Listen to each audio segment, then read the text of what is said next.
छपरा जिले की परसा विधानसभा सीट प्रारंभ से ही काफी रोचक और रोमांचक रही है। यादव बहुल इस सीट से जीतने वाले बिहार के मुख्यमंत्री तक बने हैं तथा बिहार कैबिनेट की भी शोभा बढ़ाते रहे हैं। नमस्कार, मेरा नाम अनूप नारायण सिंह है और आप सच टॉक्स को देखना प्रारंभ कर चुके हैं। आज जिस विधानसभा सीट की पड़ताल करने जा रहे हैं वो सीट है परसा। परसा सारण लोकसभा क्षेत्र के अंतर्गत आता है और इस विधानसभा सीट में नंबर 1 की पोजीशन पर यानी निर्णायक भूमिका में यादव मतदाता हैं। यादव मतदाताओं के बल पर ही इसी सीट से कभी चुनाव जीते दारोगा प्रसाद राय बिहार के मुख्यमंत्री बने थे। दारोगा प्रसाद राय के निधन के बाद उनके बेटे चंद्रिका प्रसाद राय यहां से लगातार आरजेडी के टिकट पर चुनाव जीतते रहे। हालांकि लालू प्रसाद यादव के बड़े बेटे तेज प्रताप यादव से उनकी बेटी ऐश्वर्या की शादी हुई और शादी ज़्यादा दिनों तक नहीं टिक पाई। ये मामला अभी न्यायालय में विचाराधीन है, लेकिन दोनों परिवारों की खटास ऐसी बढ़ी कि चंद्रिका राय के धुर विरोधी और 2 बार उन्हें जदयू के टिकट पर पटखनी देने वाले छोटे लाल राय को 2020 में आनन फानन में आरजेडी में शामिल करवाया गया। आपको याद होगा कि 2019 के लोकसभा चुनाव में आरजेडी ने चंद्रिका प्रसाद राय को जब सारण से लोकसभा का टिकट दिया था तब तेज प्रताप बगावत पर उतर आए थे। हालांकि चंद्रिका प्रसाद राय चुनाव तो नहीं जीत सके पर 2020 में उन्हें आरजेडी के टिकट से भी वंचित होना पड़ा। ऐसे में चंद्रिका प्रसाद राय जदयू के टिकट पर चुनाव लड़े पर चुनाव नहीं जीत पाए। उन्हें आरजेडी के छोटेलाल राय ने भारी मतों के अंतर से पराजित कर दिया। अब 2025 में क्या होगा, इसी की पड़ताल कर रहे हैं।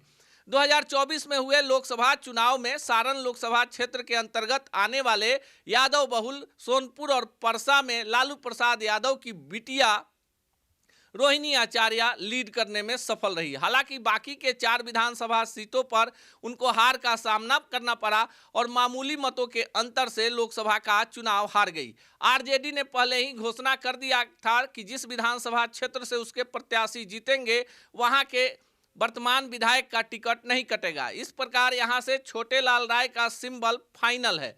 ऐसे में जदयू के तरफ से चंद्रिका प्रसाद राय चुनाव लड़ेंगे या उनके जगह नए चेहरे पर दाव लगाया जाएगा, इस पर अभी सस्पेंस बरकरार है। लेकिन क्षेत्र में चंद्रिका प्रसाद राय चुनाव प्रचार प्रारंभ कर चुके हैं। चंद्रिका प्रसाद राय के अलावा जिन नामों पर चर्चा है उसमें परसा की प्रमुख सविता देवी का नाम है। सविता देवी के पति कृष्ण कुमार सिंह उर्फ मंटू सिंह पटेल अमनौर से बीजेपी के विधायक हैं। सविता देवी की अपनी लोकप्रियता है और वहां के कुर्मी वोटरों के साथ ही साथ स्वर्ण वोटरों पर भी उनका प्रभाव है। ऐसे में नीतीश कुमार के करीबी होने के कारण कृष्ण कुमार सिंह उर्फ मंटू सिंह की प्रमुख पत्नी सविता देवी को भी सिंबल मिल जाए तो कोई आश्चर्य का विषय नहीं होगा। बीजेपी कैडर से यहां से राकेश कुमार सिंह जो राजीव प्रताप रूढ़ी के करीबी हैं, प्रतिनिधि हैं, वो भी चुनाव लड़ने की जुगार में हैं। 2020 में लोजपा रामविलास के टिकट पर राकेश कुमार सिंह बागी उम्मीदवार के तौर पर चुनाव लड़े थे और 18,000 के करीब वोट लाने में सफल रहे थे। इतने ही वोटों से चंद्रिका प्रसाद राय छोटे लाल राय से चुनाव हार गए। यहां पर सेकेंड लीडिंग में कुर्मी वोटर हैं और तीसरे नंबर पर राजपूत। ऐसे में मंटू सिंह पटेल और राजीव प्रताप रूढ़ी के प्रतिनिधि का बड़ा प्रभाव है। अगर एनडीए में फूट हुई तो फिर ये सीट लालटेन के खेमे में जा सकती है, पर एनडीए के लिए परसा सीट प्रतिष्ठा का विषय है तो लालू प्रसाद यादव के लिए भी ये किसी वाटरलू की लड़ाई से कम नहीं है। कहा जाता है कि परसा ने लालू को बुरे वक्त में भी निराश नहीं किया है।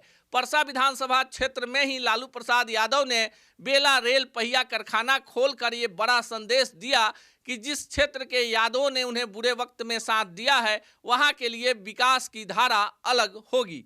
हालांकि परसा में समीकरण तेजी से बदल रहे हैं, पर छोटे लाल और चंद्रिका के बीच की लड़ाई में अगर कोई तीसरा मैदान मार जाए तो इसमें भी कोई आश्चर्य का विषय नहीं हो सकता है। बिहार के 243 विधानसभा सीटों की पड़ताल करेंगे। आप अपने विचार कमेंट में दीजिए। अगर आपने हमारे फेसबुक पेज को फॉलो नहीं किया है तो फॉलो करें और हमारे यूट्यूब चैनल को भी सब्सक्राइब करना नहीं भूलें।